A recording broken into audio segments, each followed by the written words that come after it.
عندما بدأنا بتغيير المناهج في العام، كانت خطتنا أن نبدأ في العام 2023، لكن أجلناها في العام 2024 بحيث يتم طباعة هذه الكتب في هذه المرحلة ومن هذه السنة. قمنا بتغيير كتب في المرحلة الأولى. سنقوم بالتغيير على 3 مراحل. المرحلة الأولى للصفين من المرحلة الابتدائية، والصف من الإعدادي والصف من الثانوي، الأول والرابع والسابع والعاشر. تم تغيير المناهج بشكل كامل، تغييرا جذريا من حيث المحتوى، من حيث الأسلوب، من حيث طريقة العرض، من حيث ملائمة المفتاح مع مضمون الدرس. سنقوم أيضا بتغيير المرحلة الثانية على هذا الأساس، على أساس ما تغير في المرحلة الأولى، أو العامل الذي أدى أن تكون مناهجنا ملائمة لمناهج دول الجوار، أو تكون بمقياس المناهج العالمية والدولية من حيث المحتوى، ويكون الطالب هو محور العملية التعليمية. طبعا لا ننسى دور المعلم هنا، لكن الطالب سيكون المحور الأساسي وهو محور الدرس. أي الطالب يقوم عندما يقرأ درسه يقوم بشرح درسه أيضا، أو يقوم بإجراء النشاطات أو التقييمات على الدرس.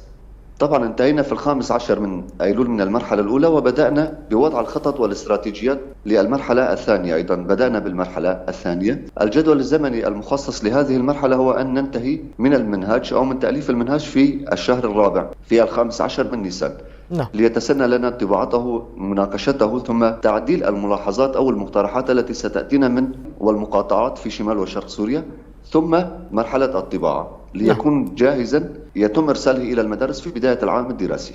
طبعا هناك صعوبات ومعوقات أيضا. بالنسبة للمكون الكردي نعاني من ضعف في المصادر أو قلة المصادر لإتمام عملية التأليف للمكون الكردي. أيضا للمكون العربي هناك صعوبات، منها أذكر منها ملائمة الدرس لمستوى الطالب. هل سيكون هذا الطالب سيقوم بفهم الدرس فورا، أو مستواه ضعيف جدا، أو مستواه متوسط؟ فلذلك نقوم أولا بإجراء دراسات كاملة أو إجراء استبيانات في جميع مدارس شمال وشرق سوريا كما بدأنا بها في تلك السنة.